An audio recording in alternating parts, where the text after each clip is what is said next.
दोस्तों स्वागत है आपका अपने YouTube चैनल पर जिसका नाम है जस्ट फील इट। दोस्तों भगवान शिव ने कहा, हे पार्वती, ज्ञानों में अति उत्तम उस अन्य परम ज्ञान को मैं फिर से कहूँगा, जिसको जानकर सम्मुनि जन इस संसार से मुक्त होकर परम सिद्धि को प्राप्त हो गई, अर्थात पूर्ण परमात्मा को प्राप्त हो गई। इस ज्ञान को आश्रय करके अर्थात धारण करके मेरे जैसे गुणों को प्राप्त हुए साधक सृष्टि के आदि में उत्पन्न नहीं होते और प्रलय काल में व्याकुल नहीं होते। कृपा बड़े ध्यान से इस श्रीमद् भगवत गीता के 14वें अध्याय की महिमा सुनो। सिंघल द्वीप में विक्रम बेताल नाम का एक राजा था। एक दिन वह शिकार के लिए जंगल में जा रहा था तो वह अपने बेटे और 2 शिकारी कुत्तों को साथ ले गया। जब वह जंगल में पहुंचा तो उसने एक खरगोश का पीछा करने के लिए एक कुत्ते को छोड़ दिया। जब वह कुत्ता उसका पीछा कर रहा था तो खरगोश ऐसे लग रहा था जैसे वह उड़ रहा हो।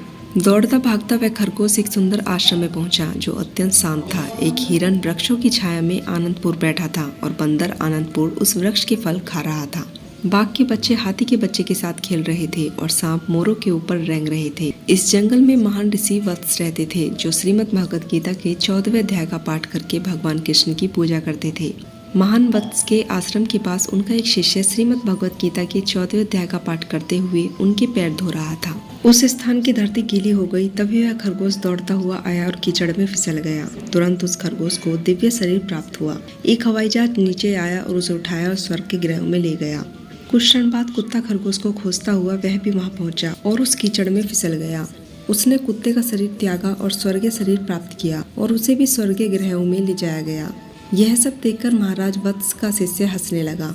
उस मनोरंजक घटना को देखकर राजा विक्रम बेताल ने उस ब्राह्मण से पूछा, यह कैसे संभव है कि खरगोश और कुत्ता हमारी आंखों के सामने स्वर्ग में चले गए। उस ब्राह्मण ने कहा, इस जंगल में वत्स नाम के एक ऋषि रहते हैं जिन्होंने अपनी इंद्रियों पर पूरी तरह से विजय प्राप्त कर ली है। हमेशा श्रीमद् भगवत गीता के 14वें अध्याय का जप करने में लगे रहते हैं। मैं उन्हीं का शिष्य हूँ और उनकी कृपा से मैं सदैव श्रीमद् भगवत गीता के 14वें अध्याय का जप करने में लगा रहता हूँ। इस खरगोश और कुत्ते के कीचड़ में फिसलने के कारण जो पानी से गीला हो गया था उससे मैंने पैर धुले थे। उन दोनों को उच्च लोक की प्राप्ति हुई। अब मैं तुम्हें वो कारण बताऊंगा जिसके कारण मैं हंस रहा था। महाराष्ट्र में पृथ्वीदक नाम का एक नगर है। वहाँ केशव नाम का एक ब्राह्मण रहता था। वह पुरुषों में सबसे गुरु था। उसकी पत्नी का नाम विलोबना था। वह एक बहुत ही ढीली औरत थी। वो हमेशा दूसरे पुरुषों की संगति का आनंद लेती थी। इसी वजह से उसके पति को बहुत गुस्सा आया और उसने उसकी हत्या कर दी। अगले जन्म में वह वही कुत्ता बनी और वह ब्राह्मण केशव अपने पाप कर्मों के कारण खरगोश बन गया। तो मैं यह सब देखकर हंसने लगा। भगवान शिव ने कहा, श्रीमद् भगवत गीता के 14वें अध्याय की महिमा सुनने के बाद राजा विक्रम बेताल ने प्रतिदिन श्रीमद् भगवत गीता के 14वें अध्याय का पाठ करना शुरू कर दिया। जब उन्होंने इस शरीर का त्याग किया तो वो बैकुंठ चले गए, जहाँ वे भगवान विष्णु के चरण कमलों की सेवा में हमेशा लगे रहे। दोस्तों, आपको श्रीमद् भगवत गीता के 14वें अध्याय की जानकारी कैसी लगी? अगर आपको यह जानकारी पसंद आई हो तो चैनल से जुड़े रहने के लिए चैनल को सब्सक्राइब करें और मोटिवेट करने के लिए वीडियो को लाइक करें।